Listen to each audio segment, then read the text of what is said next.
whether or not you take it.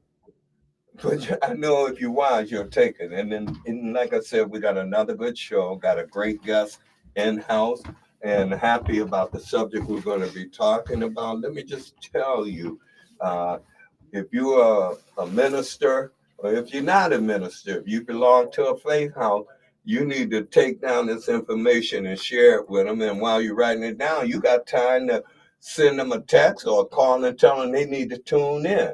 And you can join the conversation at 716-837-1112. We're going to stay on topic because this is a really important one. And guess what?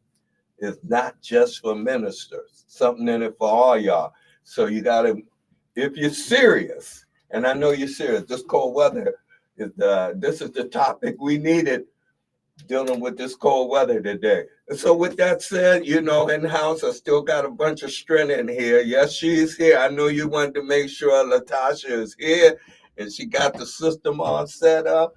And so we good and the guest is here. And by the way, if I didn't tell you, and I know I didn't because I wanted to be kind of like a cliffhanger, my guest is Anna Attia, and she is the executive director for the Western New York Sustainable Business Table. And yeah, you're going to find out what they do and how you can connect and what they got and how good it is with them for us and all of us, because we're still trying to make a community in the world that works for all of us. And with that said, I'm going to say, welcome, Anna. Why, thank you for having me. Hey, the thank pleasure is mine. Tuning in. Listen, I not only looked over what we're going to be talking about, but I for one know it's very important, and particularly really important for churches where they often have numbers in their congregation that I'm sure would rather sit in a building that is fitted to exist in this changing world around climate and how our health is impacted, and buildings matter and how buildings function inside matter. Yes. And so I know you're going to talk about all that. So I'm going to shut up now and let you start off by telling us something about yourself, a little bit, how you got into this, and then lead on in deeper as we take this like our on-air teaching. All right. Sounds good. Well, thank you. And thank you again for having me. As Brother Jim mentioned, my name is Anna Attia, and I run the Western New York Sustainable Business Roundtable, which is a nonprofit organization. And we are a consortium of around 70 businesses in the city of Buffalo and throughout Western New York. So we've got lots of businesses from 1 to 2 person operations all the way up to M&T Bank. So we really run the gamut. And the reason why we exist is to bring together like-minded businesses and people in Western New York who care about our region being sustainable. And as you mentioned, in a time of climate change, when Buffalo is one of the most resilient places for people to come to, as we see all of these terrible natural disasters happening, it's really important that we extend the benefits of being environmentally and socially sustainable to everyone in our communities, not just businesses.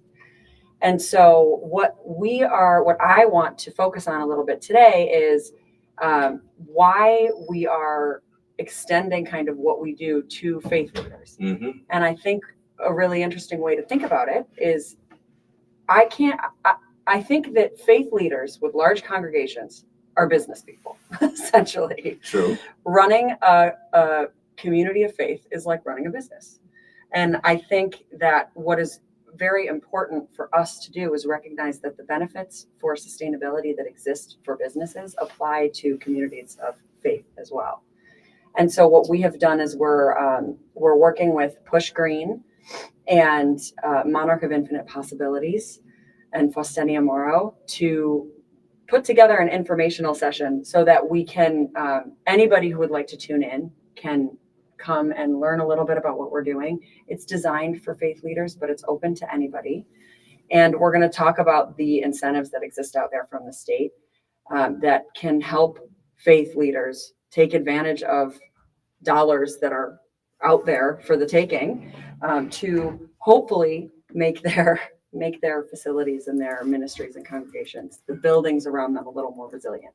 The incentives that are the incentives that are out there, will they be providing actual concrete, to be quite more direct, so in the age of solar panels, in the age of switching from gas to electricity, um, what would people expect to get in terms of real equipment? And I think you were alluding to the monies that are in the state that might help pay for some of this. Oh yeah, yep. And that's the whole point of this webinar, and it's really a big part of why we exist as an organization. These benefits are out there. It's just sometimes really hard to navigate them and know where to go. So what we're going to be talking about is lots of different programs through NYSERDA that faith leaders or anybody who attends can learn about how they can use those to their advantage. So for example, one of the programs, and I believe, let me make sure that I'm using the correct term. Yep, there's a Green Jobs, Green New York program, and eligibility applies to nonprofits, so that includes faith houses. And what that does is it allows you and it pays for a full energy study and audit to be done of your facility, walking through, looking at your utility bills, just understanding how your building is functioning right now. And then after, there are some limitations, not too many. Got to be a small facility, less than 50,000 square feet. And often its eligibility is completely subsidized. So you are in many cases able to do that at no cost to you. We also have several grants that are out there that we're going to be talking about that faith leaders can apply for, that would cover, up to $200,000 per project to outfit an entire facility in an energy efficient way. And so what we'll be talking about is not only how we can work with the community and how people can take advantage of these incentives so that they don't have to spend the money, but we'll also be talking about the money that you can save so that you can reallocate it towards the work that you do. Solar is a good example of that. Many cases, people think, oh, solar, it's expensive to put on. It takes there's a lot of nuts and bolts. What these programs do is they make it easy for you to figure out whether something like solar would be good for your facility. They help you with the costs of installing those on your property. And then you'll start to see the benefits in your energy bill every month. You'll be saving money down the line. So, and the payoff period for that is typically pretty short. So the whole point of this is it is 13 degrees outside. So the point of this is to make sure that our buildings are resilient and, comfortable, but also to help us save money and put it back into our communities and do the work that we need to do. Speaking of solar in the community, one of the thoughts I want to ask you about is, would all the houses have to have solar put on them, let's say, or would it take one or two houses and they could function for that entire community? So the way that solar panels work, and I'm still wrapping my mind around this, when you see solar panels on a house or on a building, it's not necessarily the case that the solar from those panels is powering that building. The solar energy that's generated by those panels goes back into the grid and then is redistributed. So the benefits that you will see, especially on commercial properties, that's the case. So the benefits that you'll see will be primarily in your utility bill and the money that you'll save because you're contributing back to the larger energy supply of the New York grid, of the entire energy grid. So what about, will that solar affect their house at all? Beyond the money? I mean, like, if I put solars on my roof, Mm-hmm. it's going back to the grid, Mm-hmm. which is going, who knows? Mm-hmm. But I'm like, yeah, well, what am I getting besides money? It will mean that a larger portion of the energy that you use will be renewable energy. Not all of it, but more of it, if that makes sense. Good. Kind of a philosophical conundrum. It makes sense, but it's like the water. It's like water. Oops, Yeah. I will get in trouble. Yeah. It's kind of like water, right? So Niagara Falls is right here, but the water from Niagara Falls doesn't necessarily power Buffalo. So I think it's something Yeah, similar yep, to that concept. Yeah, okay, because those are some of the value. Like everybody wants solar, hmm but being clear on what that means and the two levels in which Right. to be done. So on the 24th, if you show up, you can get deeper information about it, and Yes. just what you've heard has opened up your mind, I'm sure, about, oh, I didn't know that. Because there's some folks who run around the community talking about they got solar, hmm and that's all they say. They don't say what it does, but it's Right. the implying, like, yeah, I'm already there. hmm So having solar don't mean you're already there, Right. but and not in the manner of it's hitting you, might be help on the Right. money end. Right. And part of the reason why there are so many incentives out there from the state right now is because New York State has committed to transitioning to a clean energy economy. And what that means is that energy is expensive, and it's expensive to install things like solar panels. So what the state is trying to do is say, here's the opportunity, here's the funds for you to help us reach our goal of transitioning to a clean energy economy across the entire state. Because like you said, I think the water was a perfect example. Energy doesn't, it's not a closed loop system, right? So energy will come from various sources, go back into the grid, and then be redistributed, whatever that might look like. It's of course better if more of the energy that's going into the grid is renewable or clean, but the solar panels on your building aren't necessarily the only thing powering it, right? That would certainly be very cool. And there are technologies out there that can do that, right? That can be entirely independent, like microgrid, Right. their own little version of an energy grid. But unless you are, let's say maybe like a hospital, or you're running a serious piece of research equipment that requires a lot of energy, that's typically not the case. You're just getting your energy from the grid. And if you happen to put solar on your property, and we're just using solar as an example here of many kinds of things that can be done, but if you put solar on your property, the state is saying we'll help you offset the cost of that because it's going to help us reach our goals. So that's just one example. Okay, that's fine, and this is why I think the 24th is important, because it brings the additional information people need to have about the changing, and it gets a chance to ask stuff about, how will this affect the ability of this new energy phase, homes to get hot water quicker and not run the faucet for a while before the water heats up. And so I think there'll be the opportunity for learning the advancements that are available and the sources that can help. That's huge. Yeah. Let me ask you, let me go back a notch. How did you get interested in this? Oh, wow. Well, I used to work at a storage company called Life Storage based in Buffalo. And I remember one day I was 22, just started, really nervous. And our CEO came out of his office and had like a big stack of papers in his hands. And he said, does anybody know anything about the environment? And I kind of raised my hand meekly and said, kind of, because prior to that, I'd done some work in Ohio when I lived in Ohio on energy legislation. And I said, I kind of know. I was completely unqualified to do what I ended up doing. He threw the stack of papers on my desk and said, run with it. And so I helped build Life Storage's first sustainability program. And all of this was really, I became more passionate about it the more I did it, because I was working in buildings. I was minimizing the environmental impact of the built environment, and that's such a high impact industry.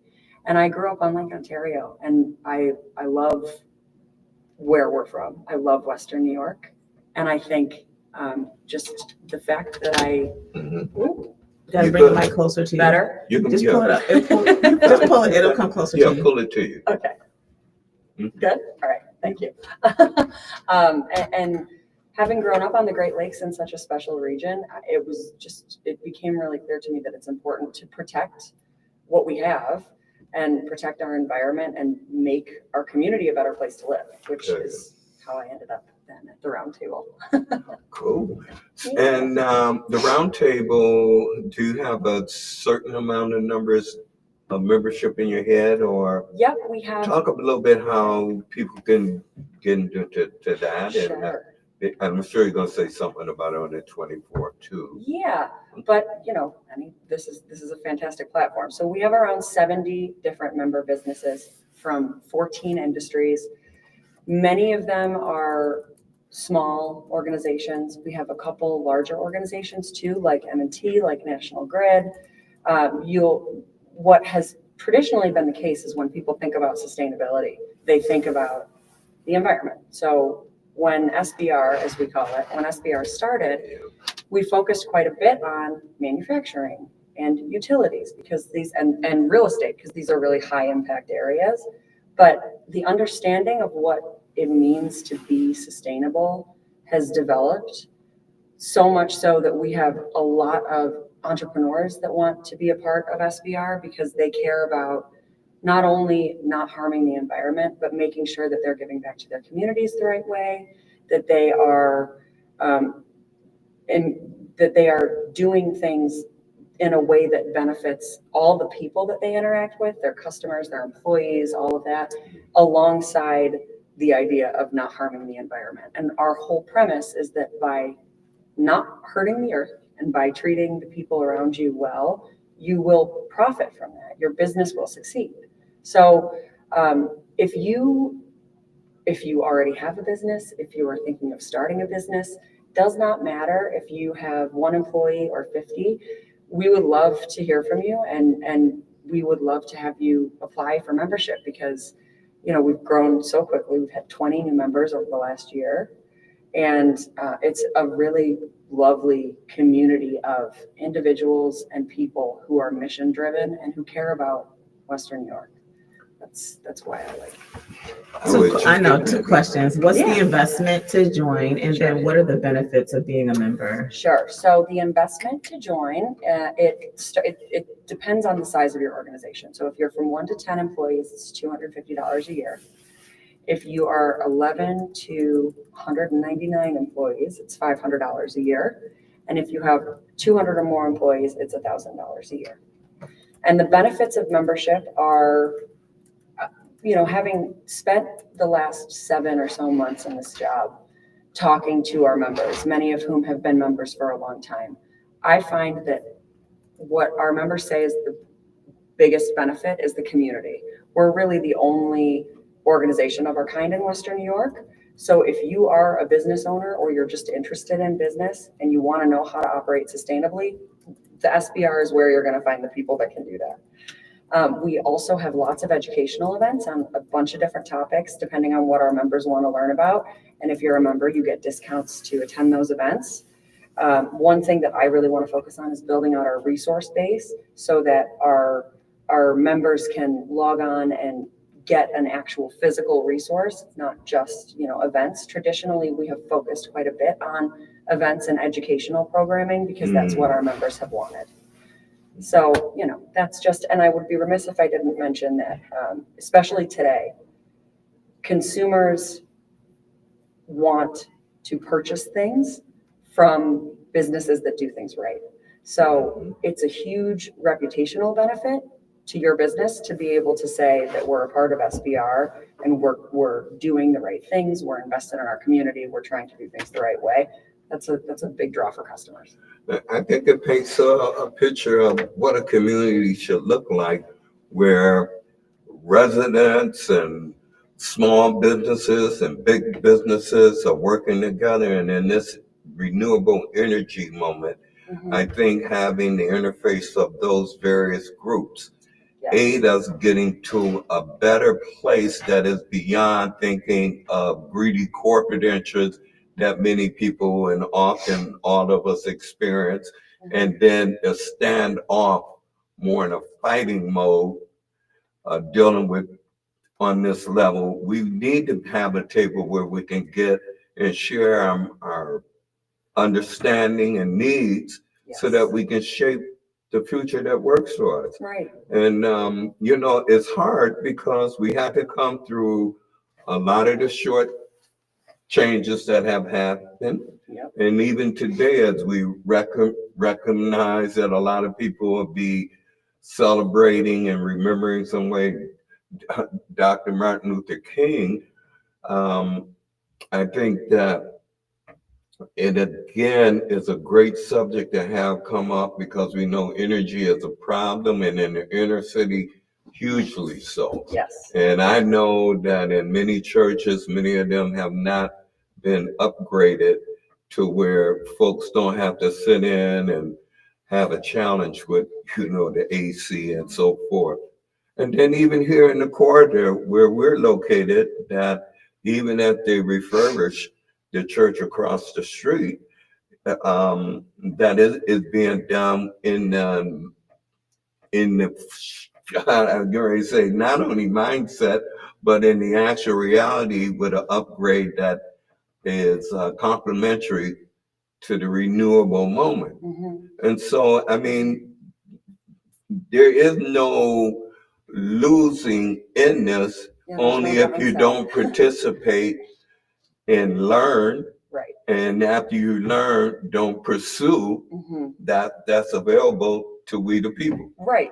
And our whole mission with this particular project and this informational session is to make those resources accessible. I think the biggest barrier to entry is, okay, great, I know that these resources are out there and I know that I can do X, Y, and Z, but I have a huge congregation and I'm running it either by myself or with a small team. I don't have the time to figure out how I do all of this. And that's why we exist, just to say, this is exactly where you can start. This is about how long it's going to take you. And if you have no time, that's okay. That's what these are designed for. These programs are designed for. And it will be worth it for you. Another big part of this that I think has a lot of potential is we will be talking about ways that faith leaders can make their centers and whatever their physical building looks like more resilient. But these incentives and the benefits that are out there don't stop at just, small commercial buildings or large commercial buildings or nonprofits. There's tons of resources out there for individuals that can, if you do X, Y, and Z with energy upgrades in your house, you can get part of your rent paid for. There's a lot of great job development and workforce development programs through NYSERDA that are focused on green energy. So the point is to pay it forward and hope that these faith leaders can see benefits and pass those on to the people that they serve. Is NYSERDA an acronym? Yes, it is. So can you spell out the acronym as N? Yep. And you know what? I need to double check because I always forget It's what it is. NYSERDA. Yep. Okay, I thought you were saying TA. So it's the New York State Energy Research and Development Authority. Yes. Okay. Yes. I was going to say research and design, and I thought that doesn't make sense. Listeners, you can join us 716-837-1112. And no sweat if you don't, but I trust that you're listening, taking note. Again, we want to say when the event is occurring. Yes. This week. Will be January 24th, which is Friday, at 9 a.m. So it's a webinar. You don't have to leave your house. We did that by design because we assumed it would be cold and we were right. So please do register. You can find the information readily available on any of SBR's social media or website, and I believe you had shared it as well. Yeah, if you're on Jim Anderson's Convos with Jim Anderson's show, there's a QR code on the screen, so you can just copy that and register from there. Yep, and if you register and then you can't make it the day of, that's okay. We'll still send some supplementary resources out there so you can have access to it. And I would suspect that there are opportunities for churches and organizations to have you even do a presentations in their location. Sure. If they get in touch. Should they use a particular phone number if they wanted to reach? Think you figured that part out? Yep. So you're always welcome to email me, whether it's you have a question about this webinar, faith leaders and energy efficiency, or you just want to know more about SBR. You can email me, and that's Anna at wnysustainablebusiness.org. I know it's a mouthful. Or you can reach us by phone at 716-998-8287. All right. Yeah. Listen, we're going to be continuing on, so there's still an opportunity for you to weigh in. We're about to put Anna on the hot seat now. We're going to, not really, but as a not a challenge, as a really good idea to companies that are already in the round table to take to heart the need to create within the community some placements of that, some real functional where people can look around their community and they can say, oh, there's a possibility. Somebody got something. Right. And I mean, with all of the upgraded things that exist that they don't know they can get help with. I mean, solar on the roof is one, but the equipment that helps deal with how your whole operation of your home is run, what is available that you could get and don't even have to wait, and that you can get assistance with. So, they almost need to have a pamphlet. Oh, and we'll be going through some of that because there are plenty of pamphlets for all of these different programs. It's crazy. So that's what we will be doing on Friday, is telling you about which, if you are a faith leader or you're considering this for this specific purpose, here's the programs you should look at, here's who you should reach out to. And also just, if you have any other questions about other ways this might be available, to reach out to us or to reach out to, NYSERDA, one of those contacts that we'll make sure are available as well. And I would be remiss, I'm looking at the clock here. Oh, don't worry. I got you. You're here for a while. Great. Great. You're not escaping. I think a good way to think about this, especially because we're talking about moving this into the communities of faith, is we'll be talking about a lot of different case studies and situations, not just in Western New York, but across the country, with faith houses that have done initiatives like this, the struggles that they've faced, how they overcame those, what they ended up thinking was the most valuable or beneficial part of the program. And one of the things that I've noticed in my research is that the commonality in all of these different case studies is that we're a community of faith. We're stewards of the place that we call home. And it's the right thing to do to try and operate in a way that helps our communities be better. I think there's a big that's the premise, not always the practice. Oh God, I know, right? But that's all right. Do I need to check with TSA? Whenever you got, when something come across, pull it down.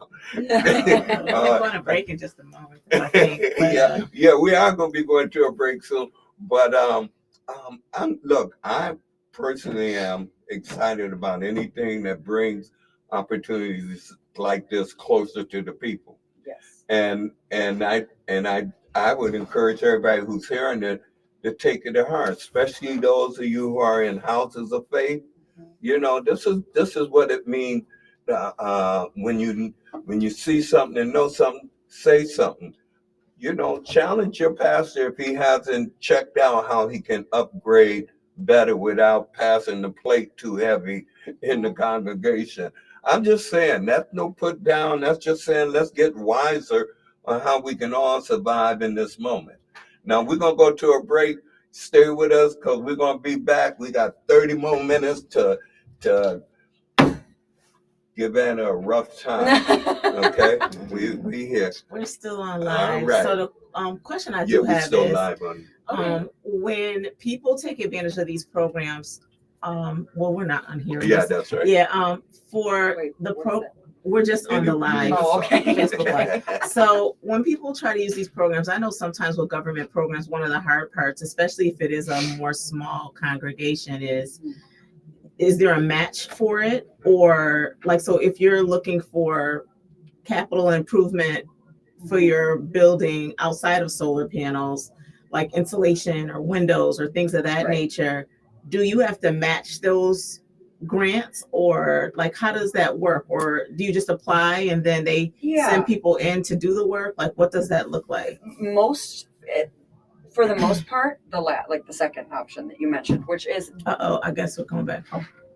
Hey, we're back, and hey, wasn't that a quick break? Cause well, remember it's a holiday for some, but it's a real serious day for others, more than just a holiday. And I hope that's what it's like for you. And this is really what this program is about. But I we already can go asked the live. question. Yeah, Yeah, I already asked the question on the radio. So a lot of government programs, the reason why people get discouraged from them is because there's an application process that's lengthy, and then you have a match. So like if you want 100,000, you have 50,000, they have 50,000, or you need to do the work, or it's just a lot of red tapes. And for some of these small churches who've purchased like old Catholic churches or buildings with poor insulation or windows, how do those programs work? Do you just apply and they send the expert to come in and say, yes, you need windows, oh, you can use a roof, and here's a grant for that, and then we'll give you the money and send you the people to do it? Or how do the programs work? Well, there are so many programs, but the ones that we will be focusing the most on and that I think are the most relevant for this specific situation, what happens is you fill out the application process. And Push Green specifically is fantastic at this. They have experts on their team who are able to come in and help you with the process. They'll send somebody out to do the site audit. So what Push Green has done is make it a lot easier to get access to these programs, to get over that hurdle of the application process and the red tape, like you mentioned. And then if, a number of things, if it ends up being the case that your building is in need of these retrofits, what these programs will do is just pay for that. So, there's not a situation where you have to invest a certain amount in order for them to invest. There might be some programs out there like that, but not the ones that we're focusing on today. So, for example, one of the programs that we're going to be talking a little bit about is the direct pay program. So that's kind of a separate thing. That is because nonprofits and houses of worship are not eligible for tax credits. Through this program, you can get compensation for things that you're doing on your site that are energy efficient. But then we also have something like the Flex Tech program, which is designed to, if you own a certain building or you have very specific needs, these programs will cover everything from having somebody come in and do the audit to then saying, this is what you need, here's what it's going to cost, here's who you should work with to do that, and we will subsidize that. Most of these that we're going to be talking about are subsidized significantly. So what is the turnaround time? So, because if someone applies for this now in January, is it something that takes 6 months, 90 days? I understand it would vary from program to program, but on average, what do you think the time frame is? That is a tough question to answer, because I think it depends on, like, anybody who's ever done a renovation in their house, you think it's going to take 6 months and it takes 2 years, right? Because, and with a lot of these older buildings, the more you uncover, the more problems you come across. I would say, don't quote me on this, even though I'm on the radio. I would say probably around a year to the completion of the projects. And also, if I can ask this on air, if I could get the Wi-Fi password, I can pull up the answer to that. You can use my Wi-Fi. Do you see I'll give you this little block. Okay. And what you were just saying points out how serious this moment is, folks. This is not just a gimme, lemmy, can I have? This is a real moment trying to create a balance that works for all of us. Yes, we'll pay our fair share, affordable share. And we can't be being charged a ridiculous charge in whatever it is for us to survive in this new energy moment. And that's what it's about at this moment, folks. I really think the Western New York Sustainable Business Roundtable as a place to really do that community and business, like negotiating, working out how we can better work together, because that's how it's got to be. Don't think it's strange that we're in this moment. We got talent, that is right. Many of our young people are rising in that industry, Mhm. and many of our young people are also part of what has been in the street pushing and calling for new energy within. Mhm. And so this is our moment, and I think opportunities like this are things we must check out. And I know you're talking about the faith-based community, but since this is the radio station and is for the people and the Yes. community, you mentioned programs that are for individuals. And currently there's a lot of people that are very concerned with inflation, with keeping their homes. Last week we had a horrible story about a woman whose mom was Yep. taken over by a predatory lender, and I saw online that they were moving her stuff out. She'd been in that house forever. Her daughter wanted to buy it. So, and then on the day of the inauguration, there's a lot of people concerned about what's going to happen. So these programs for individuals that have homes in this, specifically in the city of Buffalo, Mhm. are there programs for individuals, or Mhm. does your organization host events for individuals as well, or just the faith-based community right now? Well, so part of the reason why we're focusing on the faith-based community and faith leaders is, like I said, because we've thought, and I give credit to Fustenia for this idea, that faith leaders are essentially small business owners. And that's where SBR's experience comes in, because we're business centered. But Push and Push Green, they do so much work. They do really incredible work with not only organizations like us, but primarily with individuals. And they focus a lot on Right. workforce development as well. So I would recommend, if you are interested in how you can use these benefits to your advantage just in your own home, absolutely reach out to Push and Push Green. And I can, let me see. I'm going to have them on Great. Great. to talk about it. And just as you said, people learn about the opportunities Yes. that reflect what individuals can do. Right. And speaking of that, part of that connects to something you said earlier. One of the things about the efficiency, how well your home is efficiently equipped, Mhm. is one of the things they do. They come in and do the testing or whatever, and can let you know what kind of shape you in and what possible needs you need, and work with helping you to find where is there some solution that might be available. And if not, again, take it to the round table and talk Right. about if there's a great many of those like that. Mhm. But what I wanted to talk about, you mentioned you need to have receipts or your bill. Mhm. And I know that people a lot of time are holding back on things that require billing and funding. But in these kind of assistance, there are requirements you have to be prepared to meet honestly. Mhm. So when they ask you about your income, don't feel like you're under attack. Tell the truth. You don't have to hide it. Right. Billing, start pulling your billings together if you don't already have them, even before you call for help. Right. I mean, it's not magic. It's a help It's a you, process. help you. Right. You see, Help that, us help you. right? Help. You know, and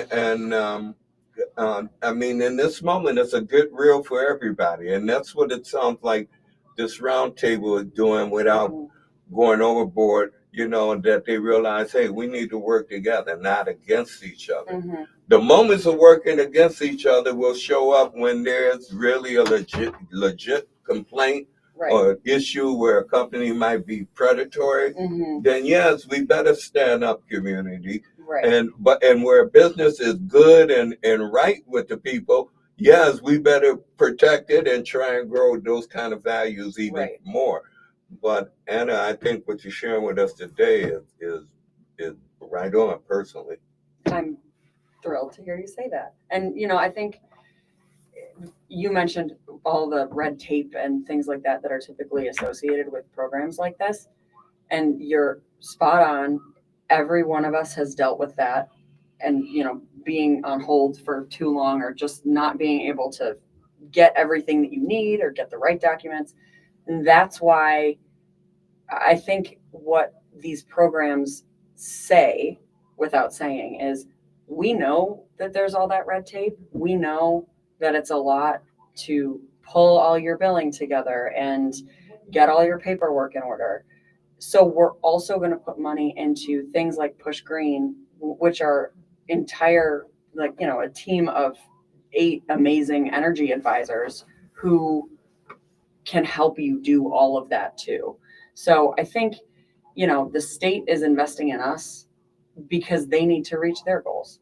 And what the best that we can do, and what SBR and Push and MIP have been doing, MIP is Monarch of Infinite Possibilities, we've been working together to identify where those gaps are in access and address them directly, which I think is why we're focused. You know why I like this so much? What? Because I know that over the years that we've been waging struggle around climate and environment, that many of the younger folks who were in college then and pursuing avenues that connect here and have been on the front line of pushing that helped establish some of this that we have now, have moved into venues where once we didn't have nobody, and they go in with their consciousness and having some impact. We may not have taken over yet, right, but the signs are this is the changing of the guard and the changing the way business is done in a lot of ways.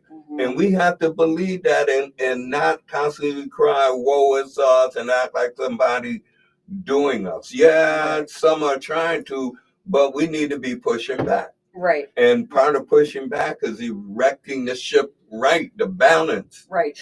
And understanding that not everything works out as easy as, sure, there's always going to be red tape in everything, especially when it comes to programs like this, because it needs to be, like you said, above board. We need to have all of our documentation in order and things like that. But I think, especially with so many young people, I can't remember the exact number, but I think this year, Gen Z is supposed to make up over 60-70% of the workforce? Well, the year is actually 2030 is the number that leaders need to be paying attention to, because the majority of the workforce will be Gen Z and millennials. And so 2030 is the year that people who are more aggressive as leaders are paying attention to. Yeah. Because what I've been sharing, because I work with leaders of organizations on change, is all the accommodations are going to become expectations. Yes. And so stuff like this is something that leaders should be paying attention to as business owners, because younger people recognize people are living longer. Look at California. Look at what's happening even in the South, right? All these things that are happening. But I do want to say, and I know here I am being the shakeup today, on such a day as this, how do you feel these programs are going to sustain with a new administration that seems to be less concerned about things that you guys may be passionate about? So are these federal programs? Are these just state level programs that could be eliminated or mitigated, kind of like the DEI programs or things of that nature? Or are they going to reframe it? So like I was sharing with my DEI practitioners, we should be talking about belonging versus the language we were using before. So do you feel like this is going to be one of those things as well? Because I'd hate to get everybody excited about it. And then all of a sudden, within the next however much time, the rules get changed up. Right. That's a great question. And it's the first question so many people ask me. And with this in particular, these funds have been allocated through the Inflation Reduction Act to New York State. New York State already has the money locked in for these programs. So what's happening in New York with these programs through NYSERDA isn't going to change. Okay. The money's there till it runs out. And that, who knows, but I think it would be very reasonable to say what we're talking about here is designed to sustain itself until the money runs out. That's also, we live in such crazy times, and to be here today of all days is so important, because even though it is true that there's not as much of a government buy-in, right, with this new administration. Well, we don't know, right? We don't know, because it's all about, like, if it's connected to dollars with business, right? So if it's going to be an employee retention initiative for big business owners, then of course it's got to stay important, because not only will people not necessarily go to work based on some of the conversations that are happening around the educational system, you'll find more millennials pulling their kids out of public schools, which they already are. So, because if we learn nothing about the situation that happened, and I keep saying this to leaders, although they don't listen, is if we didn't learn anything, we should learn the fact that we can do business and we can survive creating our own communities that are self-sustainable. Right. And in many cases, that's good for business. And it's still going on. So if they tie these initiatives to retention for employees or recruiting practices for high potential people that you want to bring out of these schools who could really help your organization go, then yes, I could see it being sustainable. But if you're talking about it on a surface level, I could see where these programs could, if not understood from that perspective, which and I'm gonna just say this on air, probably get yelled at and card revoked and everything. No, seriously, I think people are fearful for some things that they shouldn't necessarily be fearful of, because at the end of the day, even though there's a transition and it feels it's not community focused, it still is about the dollar. It's just the conversation, how it's being packaged around the dollar, might not feel comfortable to some people who have a more liberal stance versus people who are perceived conservative versus whatever we're calling this situation right now. So I think it all comes down to the money at some point. It's just, how do we package that up? So I think that's just, you're spot on. And when I worked at Life Storage, that was this concept of sustainability.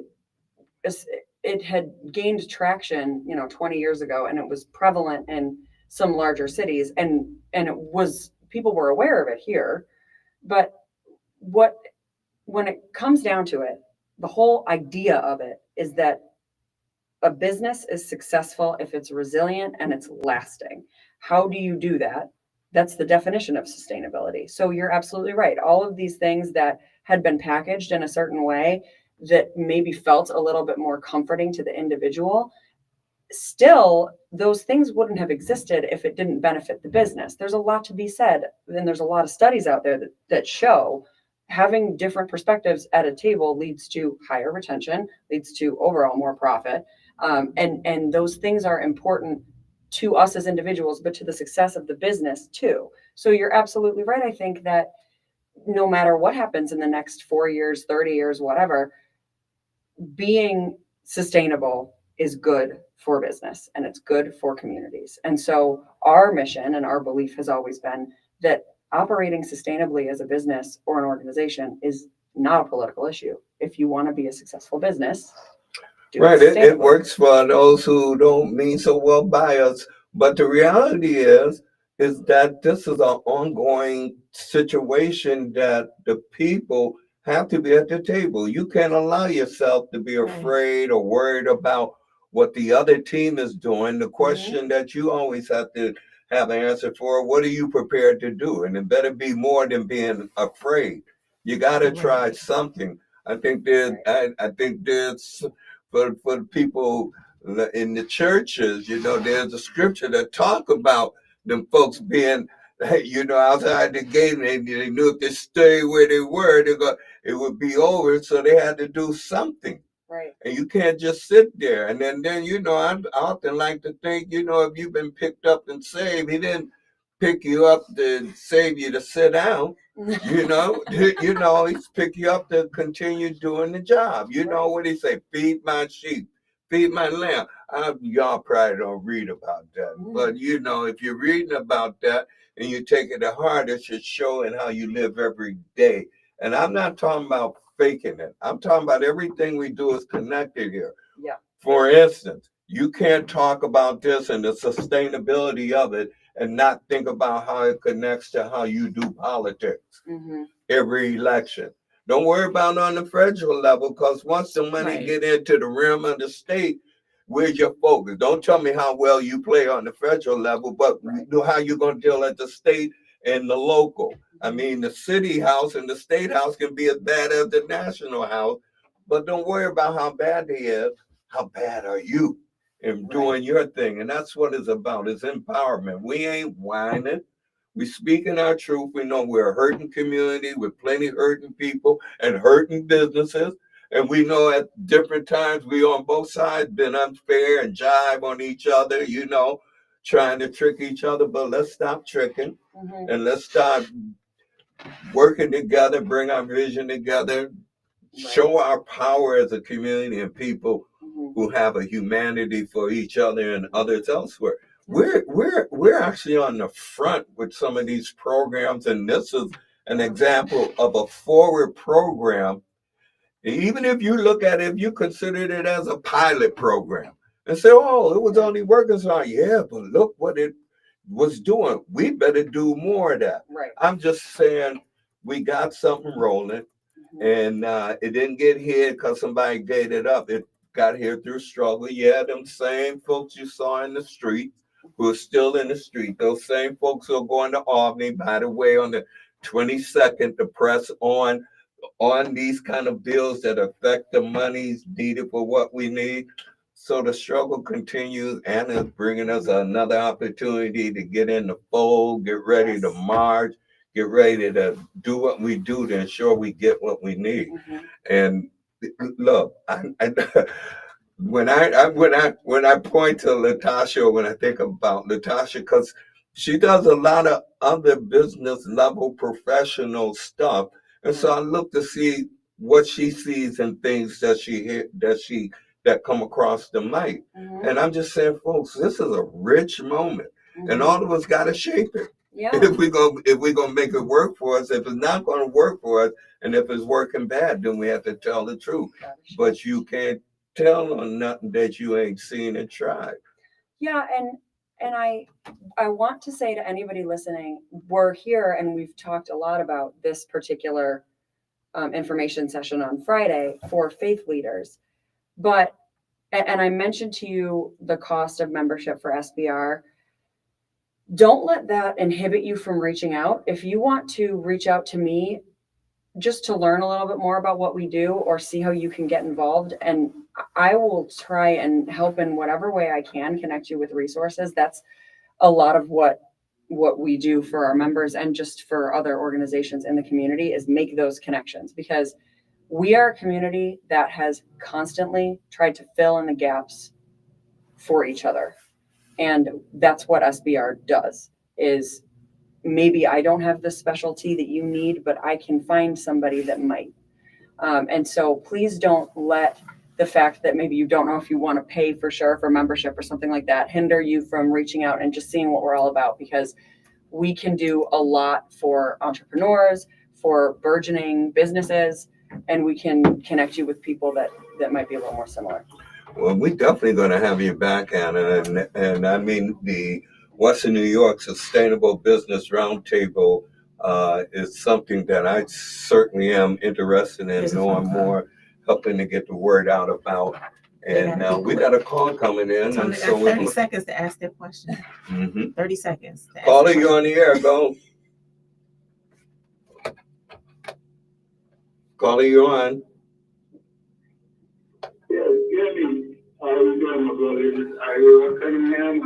Hey, Ira, peace and love, bro. But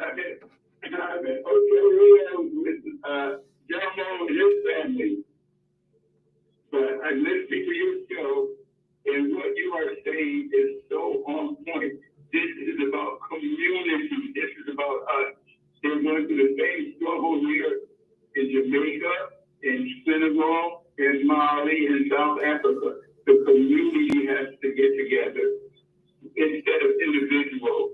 And what we have to understand, we are up against a worldwide organization that is trying to destroy and cause division between us. Yes. The rich versus the poor.